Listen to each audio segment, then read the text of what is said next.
안녕하세요, 여러분. 경제 뉴스를 자주 보거나 경제 유튜브를 구독하고 계신가요? 가족을 위해 노후 대비를 하고 자산을 늘리기 위해 열심히 경제 공부하면서 투자 활동에 나서는 분들이 점점 늘어나고 있습니다. 오늘 이 영상을 시청하고 계신 분들의 이야기일 것 같은데요. 오늘 여러분을 위해 특별한 시간을 마련했습니다. 유튜브에서 활발하게 활동하고 계신 경제 유튜버 4분과 무려 이재명 후보님을 한자리에 모셨습니다. 여러분이 찐으로 궁금해하시는 경제 이슈를 리얼한 현장의 시각으로 나눠보는 시간을 가져보겠습니다. 지금부터 찐 리얼 경제 톡톡 시작합니다. 네, 찐 리얼 경제 톡톡 오늘 진행을 맡은 이소영 의원입니다. 오늘 이 방송은 6개의 유튜브 채널에서 동시 송출이 되고 있습니다. 6개의 채널 구독자를 합하면 무려 400만이 넘는데요. 어마어마합니다. 네, 나는 밤새도록 주식 얘기를 할 수 있다고 자신하는 분. 왕년엔 슈퍼개미, 지금은 휴명개미. 누군지 다들 알고 계시죠? 네, 제 옆에 계십니다. 이재명 후보님과 경제 전문 유튜버 4분과 함께하는 특별한 시간을 시작해 보겠습니다. 끝까지 채널 고정해 주시고요. 각 채널의 댓글창에 댓글 남겨주시면 마지막 코너에서 소개해 드리겠습니다. 네, 그럼 오늘 함께해 주실 분들 먼저 소개해 드리겠습니다. 각 채널을 대표하는 4분 모두 직접 자기소개 부탁드립니다. 네, 저부터 할까요? 네, 안녕하세요. 전인구 경제연구소를 운영하고 있는 유튜버 전인구라고 하고요. 아마 여기에 계신 분들 중에서 저 유일한 30대라서 자리가 가운데 있는 것 같습니다. 네, 그래서 또 가운데 있는 만큼 또 땀이 나기 시작하네요. 네, 어쨌든 경제에 대한 이야기들 많이 제가 여쭤보도록 하겠습니다. 네, 나이 공격으로 시작해 주셨습니다. 네. 민주당이 좀 이제 자본주의 색채를 이제 많이 보여주시는 것 같습니다. 100만 유튜버만 딱 이제 가운데다 앉혀주시고 그래가지고 저는 와이스트릿의 이대호라고 하고요. 올해 만 20년째 언론인 생활을 하고 있고요. 기자 출신으로 지금 경제 유튜브 와이스트릿 운영하고 있습니다. 저는 되게 감사한 게 이재명 후보님이 3년 전에 저희 와이스트릿이 지금 구독자 수의 10분의 1밖에 안 될 때 출연을 단독으로 해주셨었거든요. 너무나 감사드렸고 그때 많은 사람들이 놀랐던 게 주식시장에 대해서 저렇게 해박하게 알고 경험도 많고 그거를 많은 사람들이 이제 깜짝 놀라게 됐고 덕분에 저희는 그 다음 섭외가 잘 안 됐습니다. 앞에서 이재명 후보님이 다 풀어놓고 가가지고 어떻게 저 정도 내가 할 수 있긴 해서 다른 분들이 좀 섭외를 못했다는 일장일단이 좀 있었습니다. 또 불러주셔서 감사합니다. 네, 저는 부동산 주제를 다루고 있는 최상욱의 부동산 심부름센터라는 채널명 채부심을 운영하는 최상욱이라고 합니다. 우리 채널은 부동산을 다루고 있긴 한데 부동산으로 파생되는 다양한 사회 문제를 또 추가적으로 다루고 있습니다. 특히 저출산이라든가 지방 소멸 그리고 수도권 과잉 과밀에 따른 여러 가지 부작용을 다루고 있고 그리고 연금 문제 같은 그런 사회적인 이슈들을 다루고 있습니다. 그래서 전체적으로는 아마 여기 계신 분들 중에서는 우리 채널 구독자분들이 한국에 대해서 가장 걱정이 많으신 분들이실 것 같고요. 그래서 지금 댓글창에도 벌써부터 뭐 여러 가지 걱정들을 올려주고 계신데 뭐 좋은 시간 보냈으면 좋겠습니다. 네, 안녕하세요. 저는 이효석 아카데미를 운영하고 있는 이효석이라고 합니다. 저는 이제 은행이나 보험사, 증권사, 운용사를 두루 거치고 스타트업에 갔다가 급기야 작년에 창업까지 하게 된 사람이고요.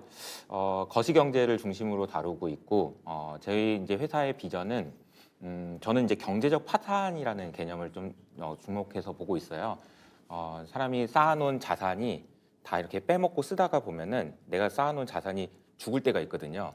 근데 내 자산은 죽었는데 내가 살아있는 경우 이걸 우리는 경제적 파산이라고 얘기하는데 우리나라에 계신 분들 중에서 한 명이라도 경제적 파산에서 구해내고자 그런 이제 비전을 가지고 회사를 운영하고 있습니다. 네, 감사합니다. 4분 모두 사실 매일 제 유튜브 피드에 뜨는 분들인데요. 이렇게 한자리에서 만날 수 있다니 신기합니다. 다음으로는 진짜 대한민국을 위해 항상 고민하고 공부하시는 분입니다. 이재명 후보님도 자기소개 부탁드립니다. 네, 여러분 반갑습니다. 이재명입니다. 아까 우리 이소영 의원께서 슈퍼개미라고 했는데 저는 슈퍼는 못 되고 그 중개미 정도, 그 정도 되는 실제 개미였습니다. 지금은 잠시 공직 때문에 주식 투자를 쉬고 있는 휴면개미인데 제가 아마 공직을 그만두면 다시 또 주식시장으로 되돌아갈 가능성이 매우 높습니다. 그런데 최근에 보니까 그 되돌아가는 거에 대해서 약간 망설여지기도 합니다. 주식시장이 너무 불공정해지고 불투명해져가지고 다시 돌아가는 걸 한번 고민을 해봐야 되지 않을까 그 생각이 들고요.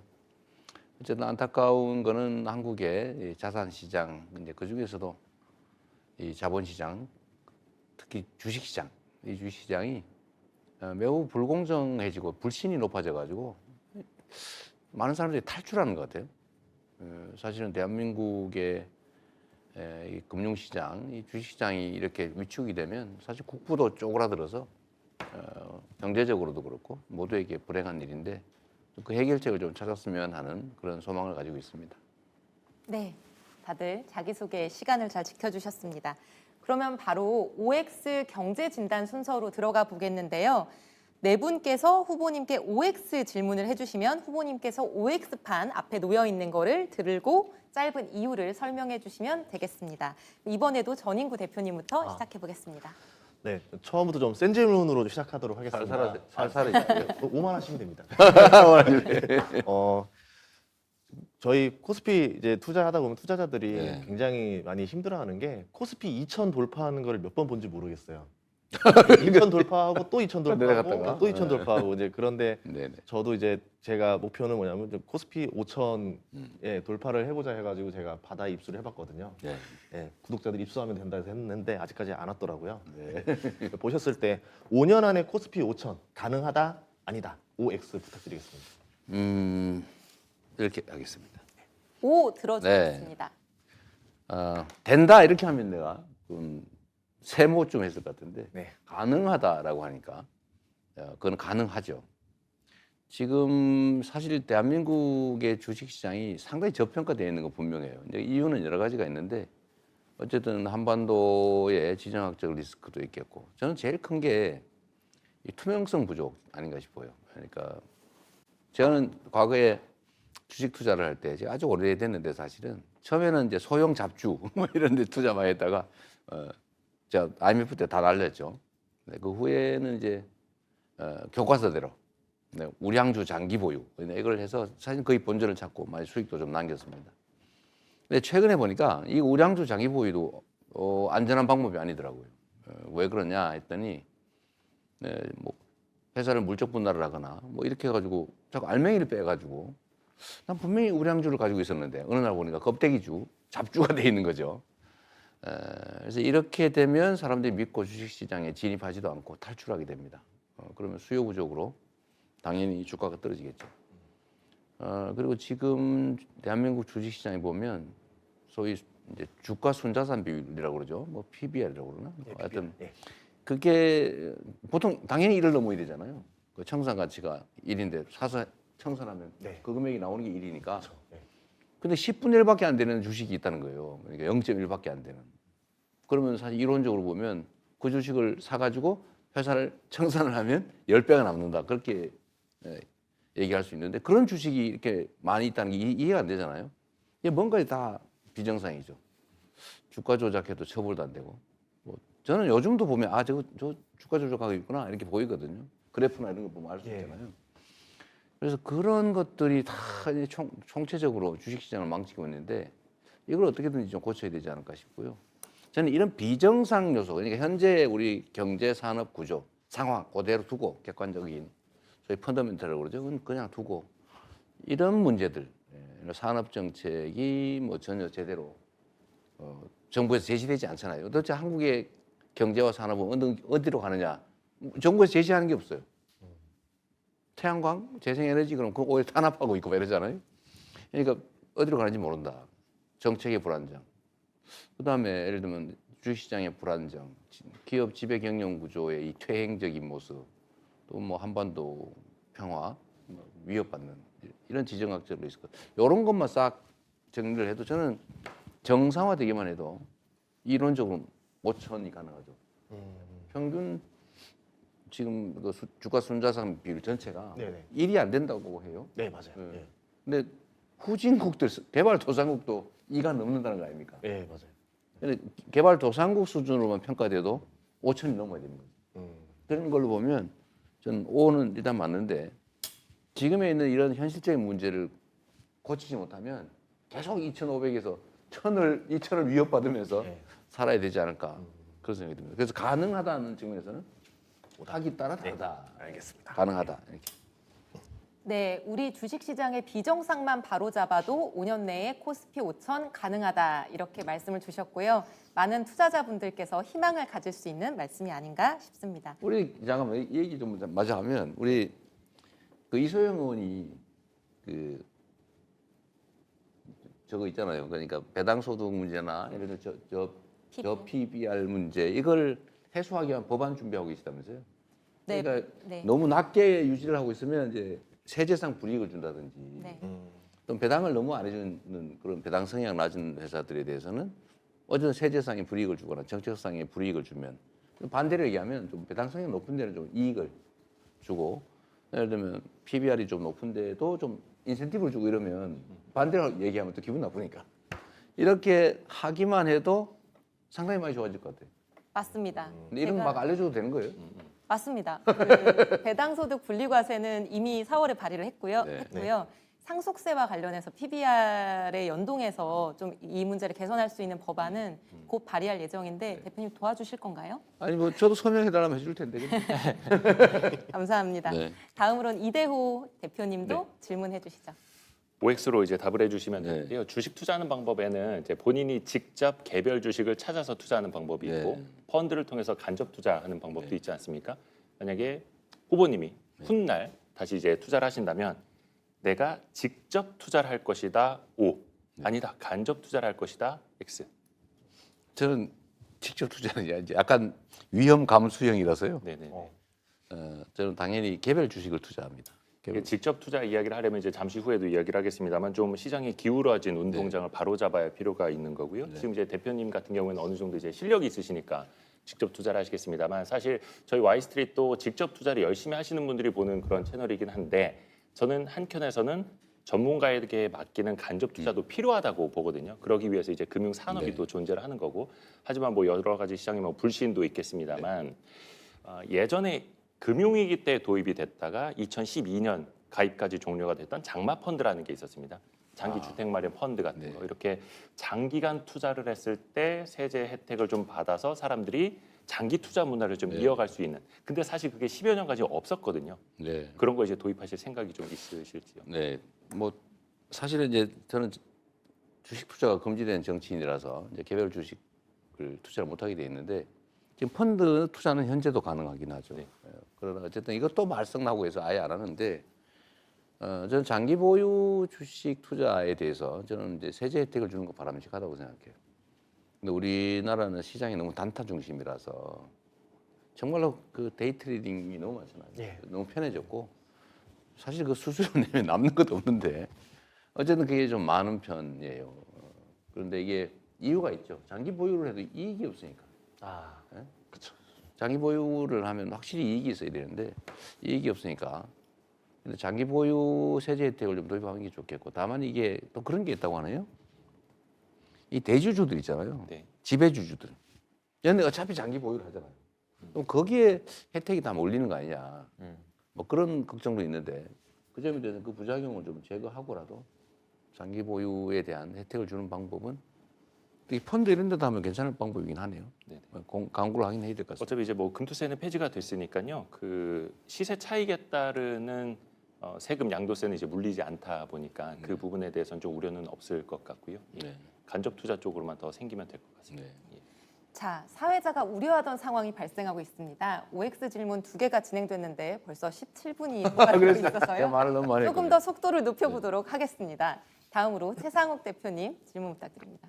네, 저는 어차피 나중에 또 질문을 할 수가 네. 있다고 생각하니까 뭐 짧게 여쭤보겠습니다. 일단 후보님이 어떤 인식을 갖고 있는지 들어보는 게 중요할 것 같아가지고 한국 부동산이 비싸다?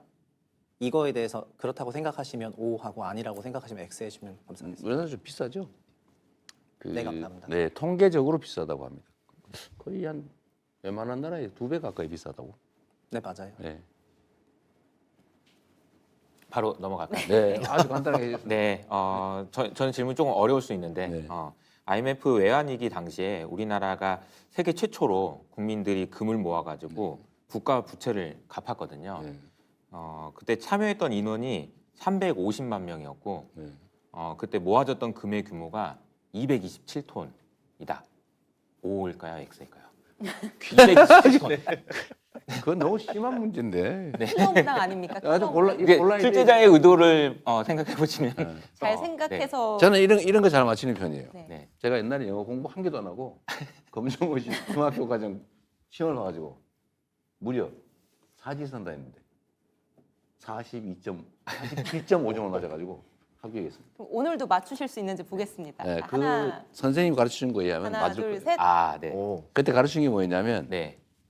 답이 다가 많고 아. 긴 게 답이다. 네. 제가 이 질문을 드린 이유가 네. 많은 분들이 우리나라 이러다 이거 맞아요? 망하겠다. 이거 맞습니다. 맞아요. 맞는데 망하겠다라고 생각을 많이 하잖아요. 근데 가만히 생각해 보니까 우리 한번 망했었더라고요. IMF 때. 그럼에도 불구하고 우리 국민들이 어쨌든 금을 모아서라도 이 위기를 극복했었잖아요. 네. 당시에 이제 김대중 정부가 AI 정책을 잘 쓴 것도 있고 여러 가지 있었겠죠. 근데 우리 지금 현재 상황에서도 그러한 우리 국민들의 힘을 모아가지고 위기, 우리 망하면 어떡하냐 그런 위기를 좀 극복했으면 좋겠다. 이런 말씀을 좀 드리고 싶었습니다. 근데 뭐 제가 좀 덧붙이고 싶은데 그때 당시 IMF 위기를 이제 당해서 전 세계가 보통 IMF가 금융 지원을 받을 정도로 온갖 조건을 붙여서 다시 못 일어나요. 엄청나게 고생을 했는데 근데 우리 대한민국은 상당히 빠른 시간 내에 이걸 극복하고 일어섰어요. 물론 이제 그 과정에서 뭐 예를 들면 경제 구조가 좀 바뀌어가지고 경제 집중 현상도 많이 생겼고 서민들이 많이 어려워지긴 했는데 양극화가 좀 심해졌죠. 그러긴 했는데 그래도 우리가 빠른 시간 내에 이겨냈는데 근데 최근에 비슷한 일이 한 번 더 있었어요. 이게 이번에 내란 사태죠. 전 세계인들이 이걸 보고 놀란 거예요. 아니 무슨 경제대국, K컬처, 문화강국, 군사 5위 강국 이런 나라에서 쿠데타를 해가지고 친위군사 쿠데타를 해? 이래가 다 놀란 거죠. 저 나라 이상하네. 또 한 번 더 놀랬죠. 저거를 아니 무슨 사람들 우음 올려놔가지고 응원봉을 흔들면서 저걸 진압을 하네. 이제 거의 진압이 끝나가잖아 이제. 그래서 전 세계에서 대한민국 국민들을 아주 매우 높이 평가하는 게 있어요. 그리고 이게 우리 국민들의 저력이죠. 그래서 저는 우리가 지금 현재 경제적으로 어려움을 겪고 이제 세계적으로도 상황이 어렵긴 하지만 저는 다시 우리 국민들이 좀 이 정치만 좀 정리되면 다시 힘을 모아서 그때 IMF 극복하듯이 저는 이 경제 위기도 잘 극복하고 오히려 위기를 기회로 만들어서 더 나은 상황을 만들 수 있을 거라고 생각돼요. 그럼 믿어도 됩니다. 예. 감사합니다. 네. 미래에 투자해도 될 것 같아요. 네. 네, 여기까지 야심차게 준비한 OX 질문 코너였는데요. 후보님 뭐 답변하기 어렵진 않으셨나요? 아니 많이 봐준 것 같아요. 괜찮으셨어? 네. 아주 그- 착한 분들 같아요. 네. 다음으로 넘어가기 전에 후보님께도 OX 질문 기회를 딱 한 번 드리려고 하거든요. 아 그래요? 여기 참석해주신 네 분께 OX로 질문하고 싶은 게 있으시면 하나 하셔도 좋습니다. OX로는 어렵고 그냥 그런 거 하나 물어볼게요. 한국의 이제 산업 정책의 방향이 있는데 우리가 이제 생각하는 것도 있죠. 근데 여러분들이 생각할 때 한국이 그러니까 다른 나라에 비해서 상대적 우위를 가지고 있고 가능성이 크다. 어느 산업 영역이 좋겠다. 이런 거 한번 얘기 한번 듣고 싶은데. 다. 그러면 전인구 하나, 대표님부터 한 이건 말씀. 우리가 이제 공부도 좀 해야 예. 돼요.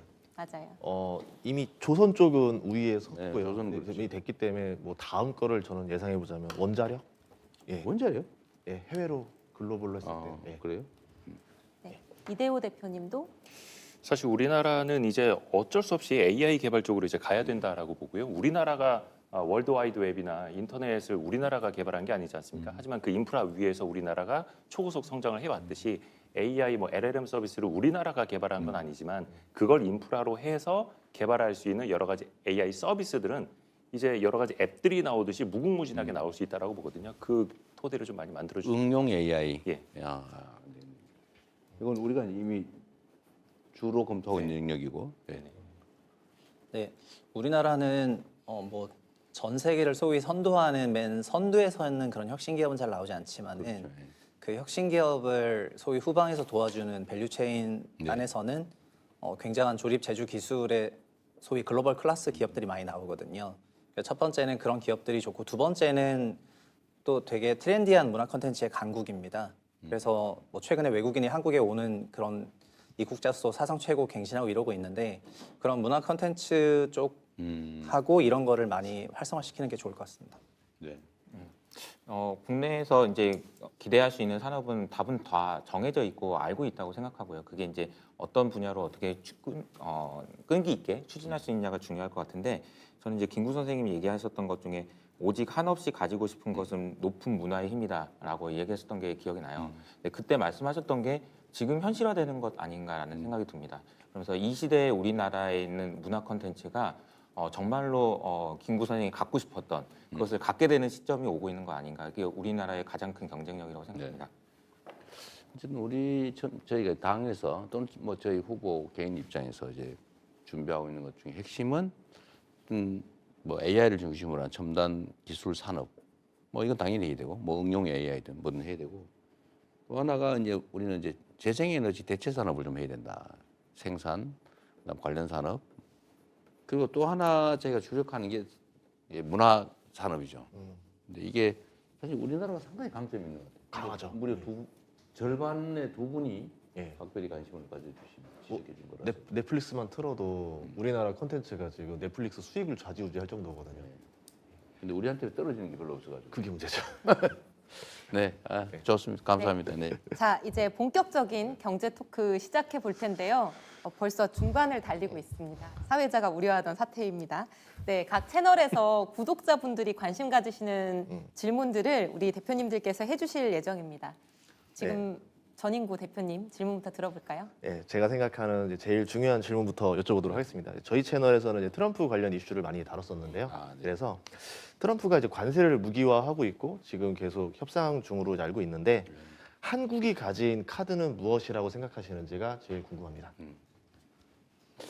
근데 사실은 우리 카드를 세부적으로 얘기하기는 부적절하긴 한데 우리 카드를 얘기하기 전에 사실 트럼프가 카드가 진짜 카드가 뭐냐 이걸 봐야죠. 관세를 일반 관세 10%에다가 뭐 개별 관세 25%, 최하 35%인데 모든 수입품에 35%의 관세를 부과하면 그냥 그 사람이 생각하는 거는 이 장벽을 높이 쌓으면 이 장벽을 넘어올 때 세금 많이 받을 수 있어. 재정 확보할 수 있어. 그럼 넘어오기 싫으면은 국내에 들어와서 공장을 설립을 하겠지. 그럼 일자리 생겨요. 이제 이 생각을 단순하게 한 것 같아요. 근데 세상 일이 그렇게 단순하지가 않죠. 엄청나게 물가가 오를 거고 국내 생산 기반을 아무리 만들려도 잘 안 되죠. 그렇게 쉬우면 남들이 왜 안 했겠어요? 근데 결국은 이제 자기들 고립될 가능성이 많죠. 물가가 오르고 일자리는 그 생각만큼 안 들고 국제적으로 고립되고 미국의 소프트 파워, 그러니까 미국의 국가 신뢰 이런 게 지금 다 훼손되고 있잖아요. 이제 남은 건 나중에 돈하고 무력밖에 안 남을 텐데 그거는 미국이 추진하는 미국의 모습이 아니거든요. 상당히 위험해서 이게 그대로 계속 밀어붙인다고 되지가 않을 거다. 네. 근데 이제 우리는 사실은 지금 맨 앞에 가면 안 돼요. 아까도 이제 경제 5단체 모임 갔을 때 그 분들도 그러던데 매를 들고 이제 때리려고 기다리는데 이럴 때는 늦게 가야 된다. 뒤에 맞는 애가 좀 덜 아프죠. 군대에서 맞아봤어요? 고등학교 때. 그 말이 맞는 거예요. 힘셀 때 맞으면 안 돼요. 네. 예, 그 첫 번째로 가면 시범 케이스가 되는 수가 있죠. 네, 근데 지금 이제 동맹국들을 이제 맨 먼저 협상을 해서 결과를 내겠다고 지금 미국이 발표를 했잖아요. 근데 일본이 지금 뒤로 빠졌죠. 근데 우리가 지금 매일 선두로 좀 나가려고 그러다가 지금 이게 지금 약간 멈칫하는데 어쨌든 이 상황 자체를 너무 서둘지 않는 게 일단 저 중요할 것 같고요. 다른 데 하는 거 보고 결국 이거 그대로 유지 못한다. 라는 게 하나 있고 두 번째는 관세를 올리는 게 이 미국의 목표가 아니잖아요. 다른 걸 얻기 위해서 관세를 던진 거거든요. 그렇죠. 던진 거기 때문에 그럼 다른 걸 뭘 요구하고 있는 걸까? 관세를 자기 마음대로 막 올려놓고 내려줄 테니까 뭘 내라고 할 거거든요. 뭘 낼 거냐? 근데 그건 이제 협상을 해봐야 알겠죠. 근데 대충 짐작되는 건 몇 가지가 있죠. 그럴 때 우리도 예를 들면 뭐 카드는 몇 가지 있죠. 아까 뭐 이미 얘기한 거니까 조선 이런 거는 우리 카드로 뭐 언급할 만한 거죠. 미국이 필요하니까. 그거나 아니면 뭐 화석 연료 특히 LNG 수입선 문제가 좀 있거든요. 근데 미국 누적 적자를 없애자고 하는 거니까 미국에서 좀 수입해 주면 되는 거죠. 좀 그런 거라든지 뭐 몇 가지 미국이 원하는 것들도 있고 우리도 필요한 게 있어요. 네, 뭐 예를 들어 원자력 뭐 문제로 사실 관련이 좀 있는 그런 게 있는데 네, 그런 것들을 이번에 같이 딜을 해야죠. 아, 복합 딜로요? 복합 딜을 해. 네. 근데 물론 그 중에 뭐 일본도 빼고 상대도 이걸 전부를 복합 딜로 하고 싶어 하지는 않아요. 뭐는 좀 빼자 그렇게도 얘기하죠. 우리도 역시 뭐 넣었다 뺐다 하면 되는 것이고. 어쨌든 우리도 그리고 이제 민간 기업 낮에 제가 오전에 그 부탁을 하고 왔는데 경제 단체들한테도 꼭 기업들이 개별적으로 미국하고 협상하지 마라. 우리 국내 기업들과 정부가 연합을 해야 된다. 미국에 투자하는 것도 사실 카드 중에 하나이기 때문에. 그 또 하나 최태원 회장이 말씀하신 건데, 근데 그거에다가 미국은 각계격파를 하고 있는 중이거든요. 각 나라별로 각계격파를. 그리고 각 나라 안에서도 각 개별 기업 단위로 각계격파하고 또 정부 단위로도 각계격파를 해요. 근데 그리고 또 사안별로 또 각계격파를 합니다. 근데 이거를 우리 이렇게 당하면 안 되고 사안도 다 묻고 기업과 정부도 같이 연합하고 기업끼리도 연합하고 아까 최태훈 회장 말씀 일리가 있던데 비슷한 입장에 있는 국가끼리도 공통 교섭을 하든지 입장을 좀 정리를 같이 해야 되지 않냐. 미국이 엄청 싫어하긴 할 텐데. 그 구단에서 선수들 연봉 협상하는 그렇죠. 각계격파할 때처럼. 그렇죠. 예. 그럼 묶어서 하는 게 유리할 예. 경우가 있죠. 근데 매우 복잡하긴 한데 이것도 결국 미국이 저걸 일방적으로 관철하고 자기 원하는 걸 다 얻을 만큼 그렇게 쉽지는 않을 겁니다. 그리고 쉽게 넘어가면 안 되고요. 네.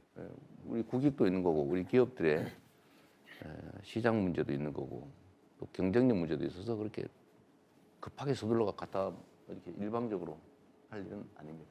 이거 참 말하기 어려워 이거 잘못 말하면 우리 문제가 돼서. 아, 네, 알겠습니다. 맞습니다. 우리 국민들이 지금 가장 관심 있어 하는 미국 관세 문제에 대해서 자세한 답변 주셨는데요. 다음 질문으로 넘어가 보겠습니다. 저는 좀 이제 시장 투자자들을 위한 좀 마이크로한 질문을 좀 드리려고 하는데요. 큰 틀에서는 이런 건의이기도 합니다. 과연 우리나라 국민들이 주식에 투자를 해서 거기에서 나오는 현금 흐름을 바탕으로 과연 노후를 준비할 수 있을까? 그런 세상을 만들 수는 네. 없을까? 부동산에 기대지 않고 그러려면은 현금 흐름이라는 게 사실은 배당이 많이 나와야 하는데 대주주들 같은 경우에는 배당을 많이 받았을 때 최고세율이 한 49.5%까지 가다 보니까 내가 배당을 해서 뭐 하나 이런 식으로 이제 반응이 또 찾아오고 있거든요. 근데 지난번에 그 배당소득 분리과세에 대해서 이소영 의원님도 이제 발의를 해 주셨고 이재명 후보님도 그 말씀을 해 주셨어요. 배당소득세를 조정해야 한다라는데 공감한다. 근데 세수 감소를 감수할 만큼 배당성이 올라가는지 시뮬레이션을 해봐야 할 것 같다라고 말씀을 해주셨는데요. 근데 사실 이게 기업들이 배당을 좀 많이 하도록 유인할 필요도 좀 있지 않습니까? 그러면은 선제적으로 세액 부담을 좀 낮춰줄 필요가 있는 건데 어떻게 좀 먼저 과감하게 결정을 하실 의향도 있으실지요? 근데 이게 좀 복잡한 주제이긴 한데 일단은 대한민국의 투자 자산 중에 우리도 이제 자산 증식을 해야 되잖아요. 노후도 준비해야 되고 일하지 못할 때를 대비해서 저축해놓은 걸 예금이자 받아 살 수는 없는 거니까. 그래서 지금 우리 국민들이 다 부동산 투자를 하고 있어요. 부동산 투자로 다 몰리고 국민들이 가지고 있는 자산 그 포트폴리오를 보면 부동산이 너무 압도적으로 높아요. 많아요. 네. 근데 이게 진짜 위험하죠. 부동산 가격이 어느 순간에 혹시라도 경착륙하는 상황이 발생하면 심각한 일본 같은 문제가 발생할 수 있죠. 사실 대체 투자 수단을 우리가 만들어내야 되고 그게 사실은 금융 자산 투자죠. 네. 그중에 주식 투자. 네. 근데 이 주식 투자를 하는데 문제는 배당을 중국보다도 적게 해준다. 통계적으로. 중국도 사회주의 국가인데 거기보다 안 해준다는 거 아니에요? 그러니까 저도 사실 오래 해봤지만 배당 진짜 쥐꼬리만큼 네. 뭐 용돈 준 것도 아니고 이런 경우들이 많아요. 회사는 정말 튼실한데 그런데 그렇다고 주가가 많이 올라가냐? 또 그것도 아니에요. 그건 비정상이죠. 네. 그래서 어쨌든 우리는 투자 자산을 다양화하고 또 노후에는 부동산에서는 예를 들어 세라도 나오는데 이 주식에서는 배당을 받아야 되는데 그걸 잘 안 해주니까 사실 그래서 자꾸 외면하는 거예요. 그래서 주식의 배당을 늘리는 건 매우 중요하고요. 그러니까 우리 노후 준비, 노후 아니더라도 일단 뭐 일상적인 생계비를 일부를 이걸로 조달할 수 있게 해줘야 되는 거죠. 근데 그게 그러면 배당을 좀 하게 하는 방법이 뭐냐? 배당을 잘하면 사실 주가가 올라가잖아요. 제가 똑같은 정유주인데 약간 좀 높게 거래되는 게 S오일이었어요. 네. S오일이 배당을 많이 줬죠. 많이 줬죠. 예. 또 이제 정유주가 있는데 예. S오일만 많이 올라. 그러니까 퍼도 높고 그죠? 다른 데는 배당을 잘 안 해줘서 저는 S오일을 가져본 일은 없어요. 하여튼 배당을 잘하면 똑같은 조건에서도 주가가 오른 건 분명해요. 네, 근데 그거 한번 보여줬던 건데 어떻게 하면 그 배당 성량을 높이냐. 그 중에 하나는 이제 고려되는 게 쉽게 생각하는 게 이제 배당 소득세죠. 배당 소득세를 내리면 배당을 많이 나지 않을까? 근데 전에 잠깐 해봤는데 꼭 그렇지가 않더라라는 거예요. 세금만 줄어가지고 하지 말자 이래가지고 도로 철회해버린 일이 있어요. 네. 한 3년 해봤다 그러더라고요. 그러니까 앞으로도 그럼 이게 요것만 세금만 바꾼다고 되냐는 지금 연구 검토를 좀 해봐야 될 것 같고, 근데 거기에다가 예를 들면 몇 가지 좀 보완 조치를 하면 되지 않을까 싶긴 해요. 예를 들면 이제 곧 생기는 부작용들을 좀 막는 아주 입법을 복잡하게 하는 거죠. 정교하게. 그렇게 해서라도 배당소득세를 낮추고 거기서 생기는 부작용을 좀 완화하고 문제될 만한 것들은 제거하고 뭐 이렇게 해서 배당 성량을 높이는데 도움은 될 것 같긴 합니다. 그냥 일반적으로 보면. 근데 어느 정도 도움이 될지 별로 조금 늘긴 늘었는데 세금이 확 많이 더 줄었다 이러면 문제가 있잖아요, 그죠? 제가 의견 하나만 의견 한번 드리자면 해보시죠. 그게 아마 그 배당소득 증대세제라고 박근혜 네네. 정부 때 3년간 한시적으로 네. 했다가 나중에 이제 일몰이 되기는 했습니다만 아마 모르긴 몰라도 당시랑 지금이랑 국내 주식 투자자 수를 비교하면 한 3배는 늘었을 겁니다. 아, 네. 그러니까 국민 경제에 미치는 영향이 훨씬 더 긍정적인 방향으로 확대됐을 것이다. 이거는 조금 더 정밀하게 연구를 해봐야겠습니다만 이런 의견 좀 드립니다. 네, 네. 하여튼 뭐 배당 성량을 높이기 위한 다양한 방법들을 좀 강구를 하긴 해야 됩니다. 이것도 하나의 방법이고 배당 성량 낮은데 불이익을 준다든지. 참 그 이성희 의원이 그 연구 우리 잠깐 했었잖아요. 네. 네, 배당 성량이 높으면 이제 배당 소득세를 확 낮춰주고 별로 안 높으면 그냥 49.5% 하고 네, 이런 그냥 방법도 있겠다고. 맞습니다.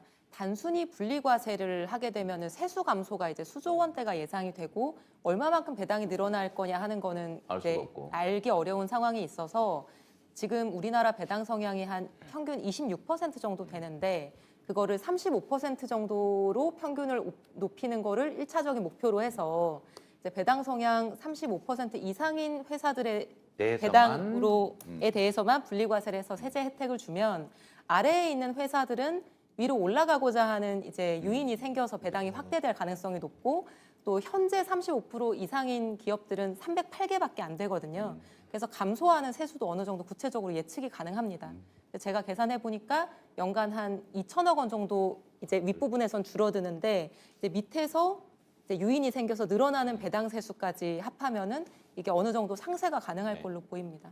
근데 이제 이런 문제에 접근에 대해 가지고는 굉장히 포괄적인 접근이 필요한데 사실 문재인 정부 때도 부동산을 잡는 과정에서 조세를 많이 썼는데 그 세금만 바라봐선 절대 안 되고 물론 사실은 대주주들이 자기 직계나 친인척들에게 일감 몰아주기라든가 아니면 회사의 그 부를 배당이라는 형식이 아닌 다른 형식으로 승계를 하는 게 훨씬 더 유리하다고 생각하기 때문에 그런 방향으로 가는 것이거든요. 그렇죠. 그래서 배당세뿐만 아니라든가 상법의 개정을 통한 이사회 그 주주 충실 의무라든가 여러 가지가 포괄적으로 접근이 되는 방식으로 접근을 하는 것이 좋을 것 같습니다. 그러니까 이게 지금 악순환인데, 그러니까 배당은 안 하고 회사의 자산은 계속 늘어나고 자산 가치는 올라가니까 회사에 자꾸 쌓이잖아요. 나중에 상속세 문제가 될 것 같으니까 이거 주가를 또 낮춰야 되고. 네. 그러니까 이 이상한 자회사, 뭐 계열회사 비슷한 거 하나 만들어가지고 거기다 일감을 몰아준다든지 비싸게 뭐 사준다든지 싸게 제공한다든지 이런 사실 부당거래를 통해서 자산 빼돌리기를 하는데 이건 아주 엄정하게 책임을 묻고 봉쇄해야죠. 근데 그게 사실 공정거래위가 하는 일이기도 하고 그런 거야말로 배임죄죠. 그래서 엄정하게 막아야 주가는 워낙 관심이 많아서 저도 한 가지 제언을 드리고 싶은 건데 원래 사실은 이제 이런 것들이 우리나라 같은 경우는 특히나 법과 제도가 많이 바뀌어야 되는 건데요. 바꿀 수 있는 분들이 이제 국회의원 분들이잖아요. 그분들의 월급을 코스피 ETF로 하면 어떨까 싶습니다. 그리고 지금 저출산 문제가 굉장히 심각하잖아요. 근데 어린아이들이 태어나는데 여러 가지 돈이 많이 들어가요. 그거 주지 말고 코스피 ETF로 주고 성인이 될 때까지 못 팔게 하는 거예요. 그러면은 모든 개인들이 우리나라에 있는 모든 국민들이 코스피를 올리지 않으면 안 되는 이해관계의 일치가 있어요. 그러면서 모든 사람들이 관심을 갖게 되고 그러면서 법과 제도가 바뀔 거라고 생각합니다. 아주 기발하십니다. 근데 뭐 하여튼 실제 집행이 가능한지 모르겠는데 네. 하여튼 그런 고민도 공직자분들의 급여 일부분을 예, 코스피 ETF로 코스피 예. 그리고 계속 좋은 못 팔게 아이디어입니다. 하는 거. 네. 스톡옵션 같은 거네. 제가 그런 것도 한번 생각해봤는데 저는 이제 지역 카페에 관심이 많잖아요. 그 동네에서 돈을 써라. 그래서 그걸 일부를 그걸로 지급하는 걸 연구를 했는데 안 되는 걸로 결론이 났습니다. ETF도 안 됩니다. 임금은 현금으로 직불하여야 한다. 네, 대원칙, 임금에 대한 대원칙이 있습니다. 다른 방법을 생각해 보시죠. 국회의원분들이라도 예. 국회의원분들은 임금이 아니니까 네. 자발적으로 신청해서 제도를 잘 바꾸면 됩니다. 사실은 국회의원들을 압박할 게 아니고 수사기관이 주가 조작 이런 거 잘 잡고요. 공정거래위가 좀 잘 잡고 증권거래소가 감시 잘하고 이런 제도 만들고 그다음에 산업정책 잘 만들고 저 휴전선에서 총 쏘고 막 괜히 화나가지고 막 대남 대북 방송하고 싸우고 이런 거 좀 줄이면 주가 올라가요. 일단 민주당 국회의원분들께는 제가 좀 권유를 해보도록 하겠습니다. 네. 우리 후보님께서도 권유를 같이. 아 저는 안 하랍니다. 표 떨어질 것 같아요. 네, 다음 질문으로 넘어가겠습니다. 예, 다음이 부동산으로 알고 있는데요. 근데 네. 아까 시작할 때 후보님이 OX 문제를 저희한테 주셨는데 OX가 아니라 주관식으로 답변하라고 네. 한 것을 보면은 그 이슈를 굉장히 머릿속에 두고 있다는 생각이 많이 들거든요. 그런데 사실은 아까 얘기했던 여러 가지 산업들 중에서 어떻게 보면은 문화 콘텐츠나 이런 소프트웨어 산업이 갖고 있는 그런 시장 파급력도 크지만은 근본적으로 한국이 가지고 있는 그런 제조 강국적인 부분을 통해 가지고 제조업의 시가총액이 정말 크다는 거를 이제 결국 그 규모로 좀 생각하셨으면 좋겠다는 말씀을 드리면서 이제 부동산을 좀 바치겠습니다. 왜냐하면 최근 뭐 러시아, 우크라이나 전쟁만 하더라도 드론 관련 기술들이 굉장히 선진화되고 있는데 뭐 미국에서는 드론 스타트업들도 시총 40조인데 그거는 현대차 시총이랑 똑같거든요. 그리고 그 정도의 기업들이 상장하게 됐을 때는 지수가 2%가 뜨게 되는데 그만큼 영향력이 큽니다. 그러나 소프트웨어 쪽은 어쨌든 무형으로 매출이 발생하기 때문에 기업 이익 사이즈 자체는 아주 크진 않거든요. 그 영향력은 간접적으로 크지만 그래서 제조랑 소프트웨어가 복합적으로 같이 가는 그런 과정으로 생각하시면 좋을 것 같고요. 저는 부동산을 아까 물어봤을 때 일단 비싸다고 말을 하셨기 때문에 그 부동산이 비싸다는 것이 단순히 뭐 집을 더 많이 공급하면은 뭐 이게 풀리는 이런 이슈가 아니라 지금 뭐 우리 채널 구독하시는 분들은 어떻게 받아들이고 있냐면은 부동산이 비싼 부분이 많은 다른 사회의 문제가 되고 있는 것 같다. 가령 예를 들어서 청년층이 내 집 마련하는 것도 굉장히 어려워지고 자연스럽게 연애 결혼 출산도 어렵고 그리고 살기 좋은 지역이라는 게 굉장히 양극화되다 보니까 지방 소멸도 나오고 그리고 수도권 과잉감일 이슈가 나오고 전반적으로 주거비가 비싸다는 거는 총 생애 현금 흐름의 문제가 또 생기니까 연금 문제까지도 이어지고 또 주거비를 어떻게 경감할 수 있는지가 나오는 부분이고 그래서 이런 주거비 경감 차원에서 전세 대출을 좀 받아가지고 하는 거를 원래 좋게 생각했었는데 22년에 전세 사기 사건이 또 많이 나오다 보니까 이젠 그런 방향으로 가는 것이 맞는지 등등 부동산이 가지고 있는 다른 사회 문제 파급적인 부분이 굉장히 크다고 생각을 하고 있어서 이게 지금 뭐 당장 어떤 한 칼에 해결되는 그런 일도적인 해결을 찾는 것이 아니라 후보님이 생각하시는 이 문제와 이런 사회적인 영향에 대한 인식이 어떤 것인지 그리고 이걸 어떤 방향으로 풀어갈 그런 생각이 조금 있으신지 그런 걸 여쭈고 싶습니다. 저는 사실 이 주거 문제에 대해서 이제 지금 생각을 좀 많이 바꾼 편인데 저는 이제 그런 얘기 많이 했죠. 집은 주거용이지 투자 투기용이 아니어야 된다. 근데 이념적으로 맞죠. 저는 이제 그 생각을 사실 많이 강하게 가지고 있었고 그에 기반한 주장도 많이 했었죠.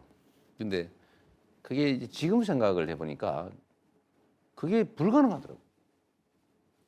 그건 당위일 뿐이고 현실은 그렇지가 않은 거예요.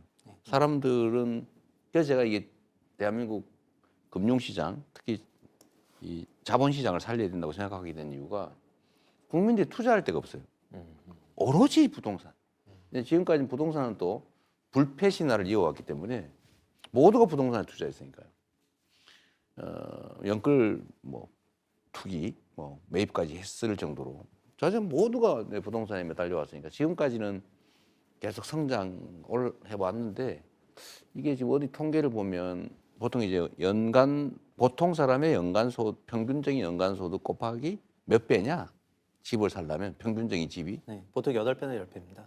어쨌든 뭐 우리는 25배, 다른 데는 뭐 도시 기준으로 한다요. 14, 15배 그런다고 하더라고요. 어쨌든 한 2배 가까이 높아서 언젠가는 이게 문제가 된다.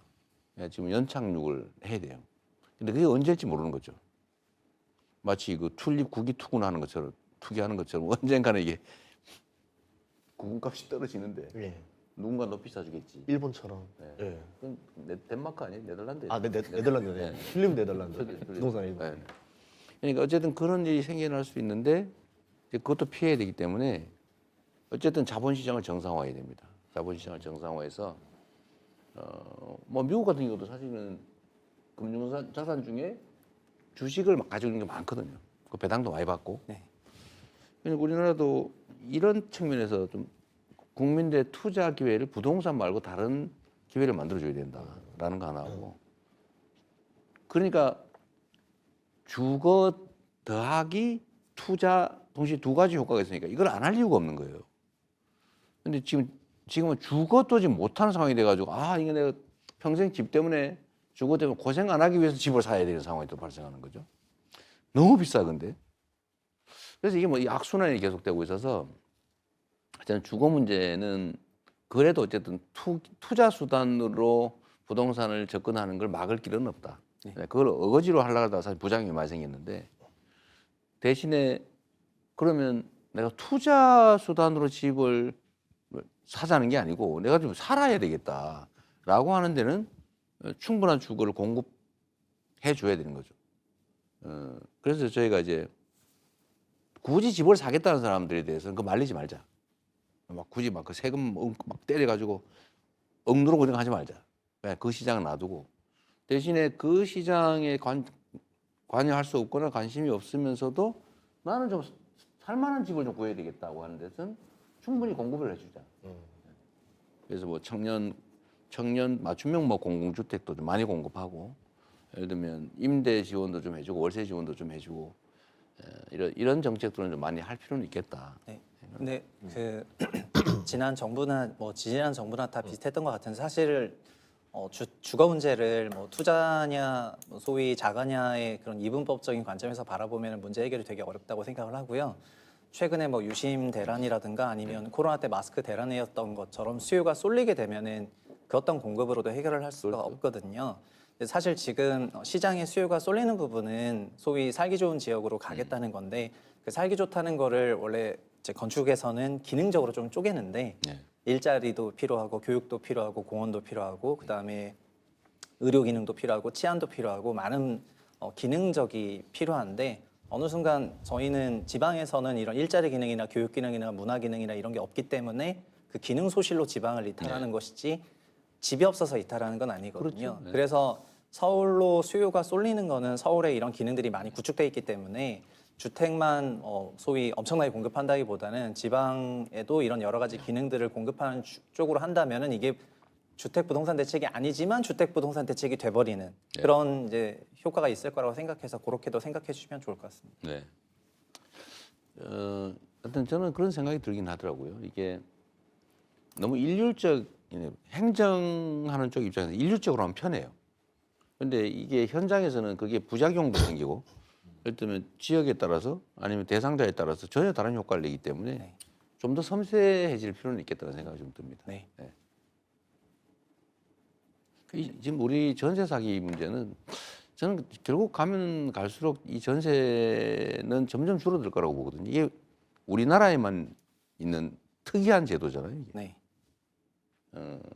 정말 독특한 제도인데 근데 지금은 결국은 일반적인 임대로 즉 월세로 또는 깔세로 네. 이게 좀 많이 바뀌어 갈 것 같아요. 그리고 캐나다 연기금까지 와서 한국에서 월세 관련 사업을 하는데 뭐 우리도 이제 여러 기금들이 충분히 있는데 이런 부분에서는 뭐 소위 공적 자금이 여러 가지로 활용될 수도 있기 때문에 좀 폭넓게 생각해 주시면 좋겠습니다. 그러죠. 네, 이제 이호석 대표님 질문 네. 들어보겠습니다. 저희가 사실은 저희 채널에서 AI도 여쭤볼 거고 비트코인도 여쭤볼 거라고 이제 미리 얘기를 했는데 그랬어요? 시간이 없는 것 같아서 이제 네. 섞어가지고 질문을 좀 네, 드리도록 네, 하겠습니다. 우리가 지금 AI 시대잖아요. 그러니까 이제 IMF 위기를 우리가 어떻게 극복했는지를 생각해 보면 인터넷 혁명이라는 거대한 흐름을 우리가 잘 탔던 것 같아요. 그렇죠. 예. 그래서 인터넷 공급망을 뭐 폭발적으로 깔아버리고 이제 정부 주도로 이제 여러 가지 일들을 많이 했었죠. 네. 어떻게 보면 지금도 AI 시대에 AI 혁명이 진행되고 있는 과정에서 우리나라가 어떤 정책을 어디에 집중해서 쓰느냐 너무너무 중요한 시점이라고 그렇죠. 생각합니다. 근데 이제 문제는 미국하고 중국이 너무 잘해요. 네. 그게 잘하는 정도가 어느 정도냐면은 옛날에 이제 뭐 드래곤볼 만화 보면은 손오공하고 베지터가 하늘로 날아가서 싸워요. 우리는 보이지도 않아요. 뭐 하고 있는지도 몰라요. 돈도 없고 데이터도 없고 알고리즘도 없고 사람도 없고 심지어 엔비디아 칩도 없어요. 그러니까 우리나라는 지금 뭘 할 수 있는 건지에 대해서 이제 감도 못 잡고 있는 상황이라서 우리 이제 새로 정부가 나왔을 때 이제 어떤 식으로 AI 정책을 가져갈 것인가 이거 굉장히 중요할 것 같거든요. 어떤 생각을 가지고 계신지 여쭙고 싶습니다. 이게 뭐 되게 이제 이해하기도 어렵고 지금 초입이라서 그러긴 한데 그 박태웅 그 의장 그냥 그분이 우리 민주당의 모두의 질문 뭐 이런 거 하면서 이런 분야에 대한 이렇게 계몽 작업을 하고 다녀요. 정치인들 알아보라고. 근데 그분이 하는 말씀 중에 하나가 제조업에 AI를 적용할 필요가 있는데 말씀하신 것처럼 우리나라가 제조 역량이 뛰어난 나라 중에 하나잖아요. 그리고 실제로 추격 능력이 아주 뛰어난 그 소질이 있는 것 같아요, 우리나라. 근데 예를 들어서 이분이 그런 얘기 하더라고요. 모든 제조 또는 산업 영역에 AI, 응용 AI가 가능하다. 근데 그 중에 하나가 예를 들면 그 돼지 농가에서 돼지를 일정한 크기가 돼야 출하를 하는데 일정한 기간을 키워서 일정한 크기, 몸무게 돼야 출하를 하는데 이걸 이제 몸무게를 대충 재봐야 된다는 거예요. 근데 돼지가 난리를 치기 때문에 그 재는 게 너무 힘들대. 노동력이 너무 많이 든대요. 근데 이거를 카메라를 하나 설치를 해가지고 데이터 분석을 하면 이게 탁 찍어보면 몇백 그램 차이로 정확하게 체중 체크가 된답니다. 이제 데이터를 이제 분석을 하는 거죠. 패턴을 찾아내는 거라고 그래요. 그래서 우리나라의 모든 산업 분야에 이 AI 응용 AI를 최대한 빨리 적용을 해서 이걸 가지고 우리가 국제 경쟁력을 유지할 방법을 찾아와야 된다라는 게 하나라고 해요. 저는 그 말이 맞는 것 같습니다. 예전에 우리가 스마트 팩토리라고 해서 이제 디지털화 네. 사업을 했는데 제가 그때 도지사 할 때인데 문재인 정부 때 꽤 많이 했거든요. 지금 거의 이제 중단됐다던데 지금은. 그때도 보니까 제가 작업 현장을 가보니까 이 디지털화하면 일자리가 줄어들 거라고 보통은 생각을 하는데 실제로는 일자리가 고급의 일자리가 더 늘어났대요. 그리고 관리 인력들, 통제 인력들이 더 많이 필요해서 근데 그 사람들이 교육은 시켜야죠. 옛날처럼 뭐 단순 노동을 하는 사람들은 안 되니까. 그래서 우리도 그런 측면에서 응용 AI 영역이 하나의 기회 요인이 될 것 같고 또 하나는 저는 그런 생각을 하는데 저는 전 국민에게 우리가 그 국어 교과서 다 주잖아요. 가나 다라 쓰는 거 이거 다 주잖아요. 근데 저도 이제 챗 GPT를 쓰는데 포털이 막 뒤지는 것보다 훨씬 더 나아요. 요새 말로도 다 되니까. 뭐 어떻게 찾아보면 물론 엉터리가 좀 가끔씩 있어. 꼭 중요한 검증을 좀 하긴 해야 되는데 이게 모든 사람들한테 그런 기회를 줘야 되는 거 아니냐 이제 앞으로는. 제가 웬만한 비서 보좌관보다 낫더라고요. 네. 그거 말하느니 내가 그냥 말로 해가지고 물어보기 더 빨라. 속도도 엄청 빠르잖아요. 그래서 이걸 우리도 최소한 우리의 언어, 그다음에 우리의 자료, 우리의 공공 데이터를 가지고 소위 소버린 AI는 나는 개발을 해야 된다고 생각해요. 그리고 이제 우리만이 아니고 그 제3세계들 여기는 아예 못하는 데가 많은데 이제 거기하고 좀 연합해서 좀 우리 시장도 좀 넓힐 겸해서 같이 공동 개발을 해서 좀 범용으로 같이 쓰든지 어쨌든 이래서 이거를 저는 우리 국민 모두에게 좀 쓸 수 있게 해줘야 된다. 뭐 그리 돈이 크게 많이 들 것 같지는 않아요. 제가 한 가지만 제안을 드리면은 당시에 이제 김대중 정부가 과감하게 초고속 인터넷망을 깔았다고 한다면 그렇죠. 네. 지금은 AI 데이터 센터가 그 역할을 대신할 것 같아요.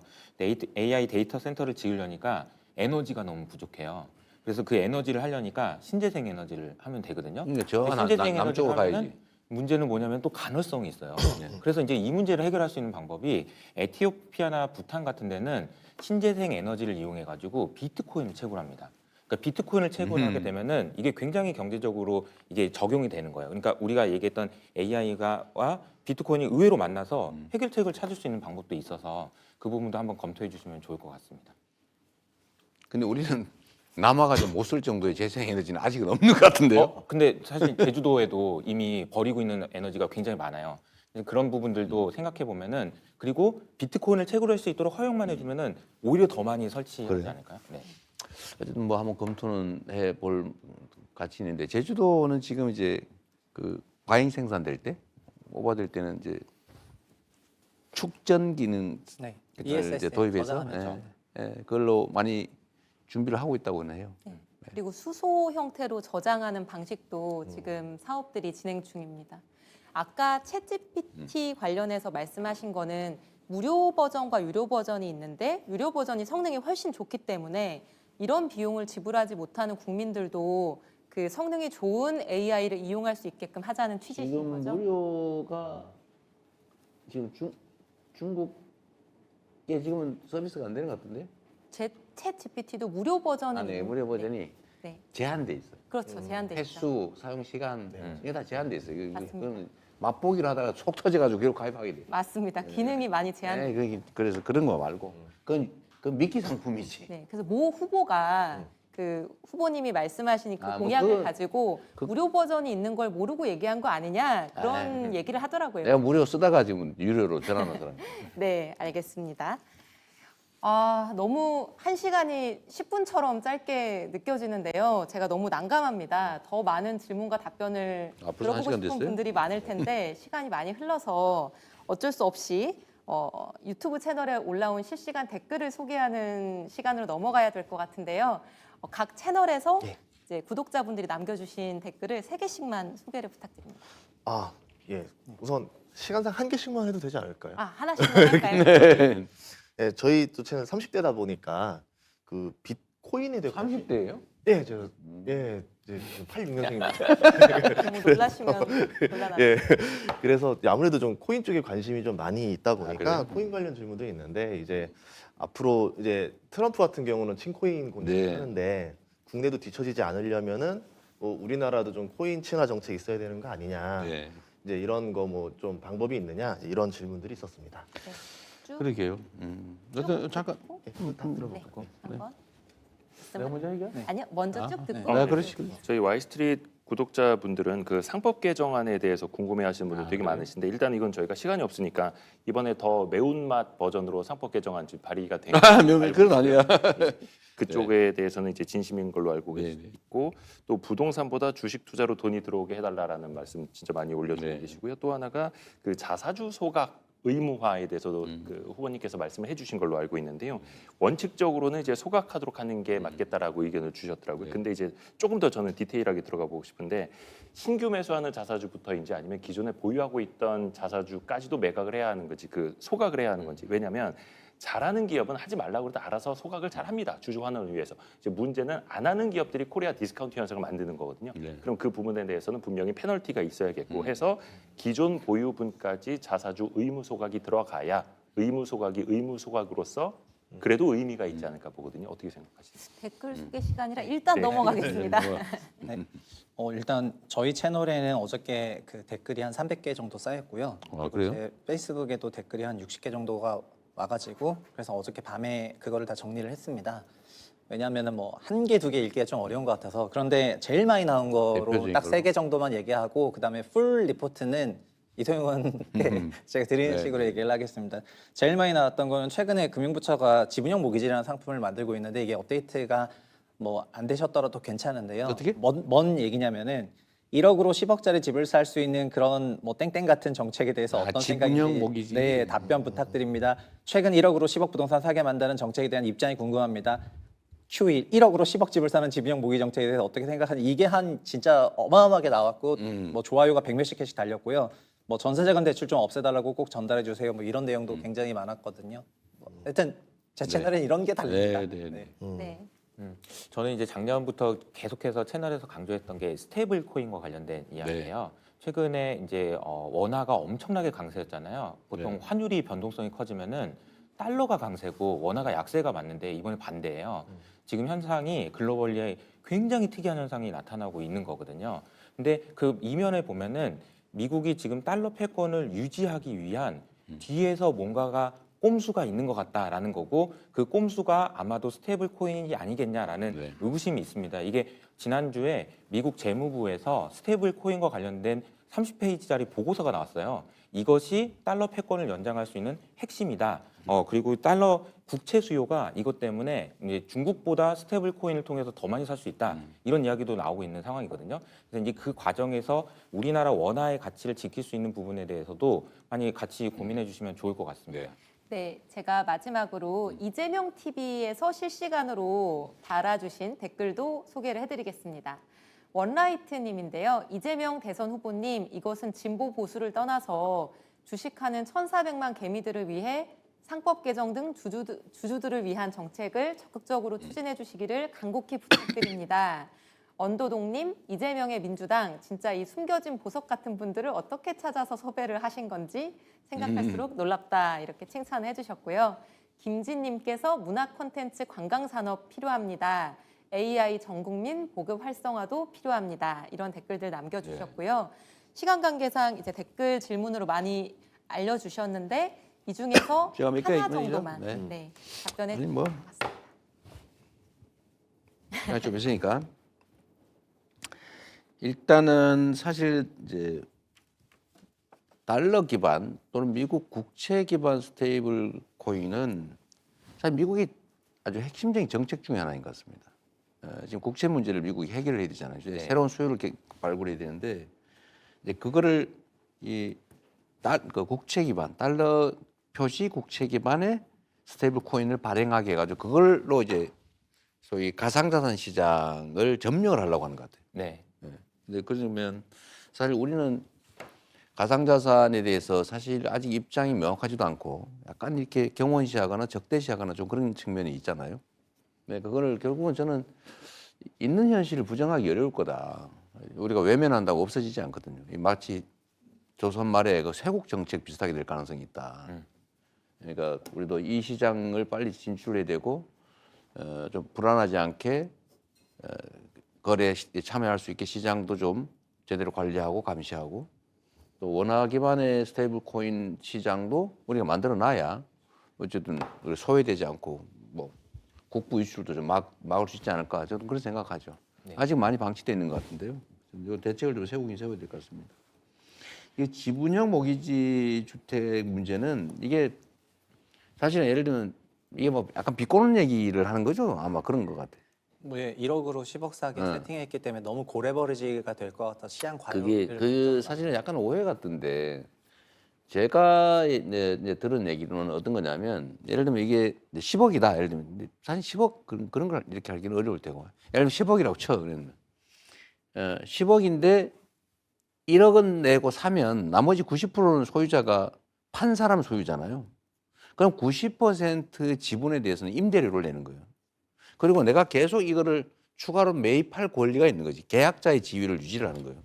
그래서 다음에 여력이 되면 또 10분의 1을 더 내면 이제 10분의 2 지분을 갖게 되고 팔 부분에 대해서는 임대료를 내고. 네. 지금 그렇게 하자 뭐 그 얘기인데. 지금 후보님이 얘기하신 거는 그 민주당에서 오랫동안 얘기했던 지분 적립형 주택 사업에 대해서 얘기를 하신 네네. 거고요.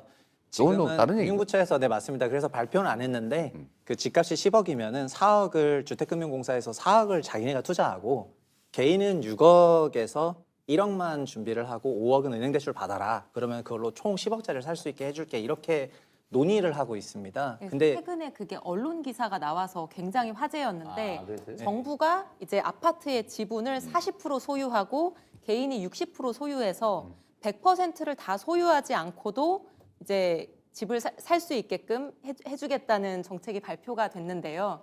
아무래도 이제 자기 자산은 1억만 가지고 있는 상태에서 대출금에 이자 내야 되고 정부 지원에 대해 사용료 내야 되고. 맞습니다. 네, 그러다 보니까 조금 논란이 있는 상황입니다. 최근에.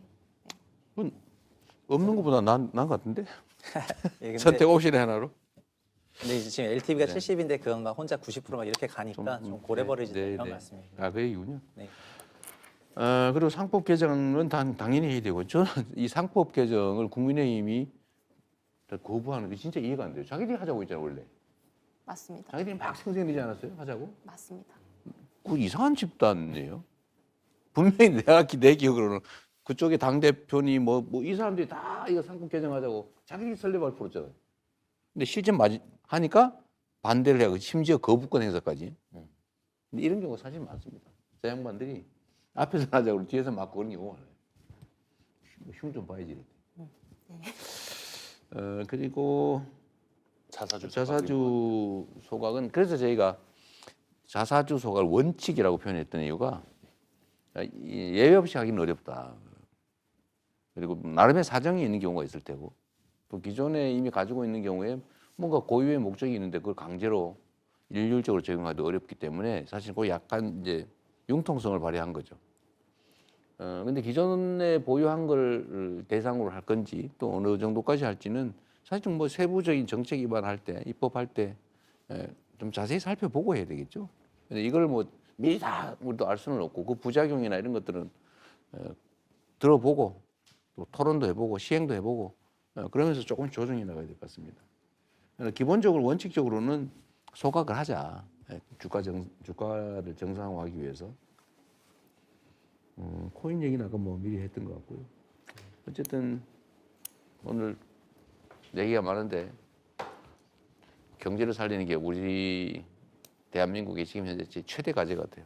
그 중에 금융시장 정상화, 자본시장 정상화는 정말 조금만 신경 쓰면 쉽게 어느 정도는 해낼 수 있을 것 같은데 좀 안타깝긴 합니다. 우리가 뭐 키를 들고 있는 건 아니니까. 오늘 짧은 시간인데 부동산, 주식, 세금, 코인, AI까지 정말 다양한 분야를 오늘 다룬 것 같습니다. 이제 후보님과 또 네 분의 대표님들을 보내드려야 될 시간이 됐는데요. 마무리 발언 겸 해서 한 가지 부탁을 드리겠습니다. 앞에 10장의 이미지 카드가 놓여 있는데요. 우리 대한민국 경제의 미래 그리고 우리 국민들의 미래에 대해서 말씀하고 싶으신 말을 카드로 한 장씩 골라주시고 그 카드 소개와 함께 마무리 말씀을 부탁드리겠습니다. 전인구 대표님부터 가능하실까요? 네, 저는 오늘 운빨에 맡겨보겠습니다. 아무거나? 아니에요.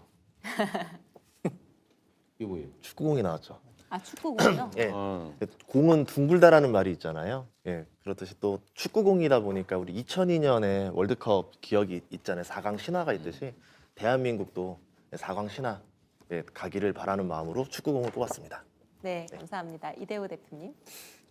황금알이 있네요. 제일 좋은 그림입니다. 제가 사실 오늘 넥타이도 황금색으로 황금알이에요? 메고 왔는데요. 이게 사실 작년에 금투세 때문에 그 황금알은 낳는 거위를 좀 배를 가를 뻔하지 않았습니까? 근데 우리 시장을 어떻게 만들어갈 것이냐, 황금알을 낳는 거위를 키워가는 시장을 좀 만들었으면 좋겠습니다. 그래서 많은 사람들이 우리나라는 대부분이 이제 시세 차익 위주로 투자를 많이 하고 있습니다. 빨리빨리 거위를 잡아먹는 투자. 그게 아니라 그 거위 안에서 꾸준히 황금알이 나오는. 그래서 앞에서도 뭐 배당소득세도 이야기를 했습니다만 그런 건전한 시장을 좀 만들어 주십사 부탁을 좀 드리겠습니다. 네, 최상욱 대표님. 네, 저는 시계를 골랐는데요. 지금 어떻게 보면은 대한민국 호라는 배가 굉장히 째깍째깍 그 폭탄이 터지기 직전의 그런 상황으로 가고 있는 것 같아서 뭐 다음 대선이라든가 그 이후에 집권 여당이 해야 될 일이 너무 많을 것 같거든요. 그래서 복합적으로 그런 거를 하기에는 정말 시간이 촉박하기 때문에 정말 최대한 전문가들을 많이 활용하고 시장의 목소리를 경청하면서 좋은 정책 써주셨으면 하는 그런 바람입니다. 네, 저는 이 사진으로 했는데요. 이 사진을 보니까 저도 이제 딸이 있어가지고 가족 사진이에요.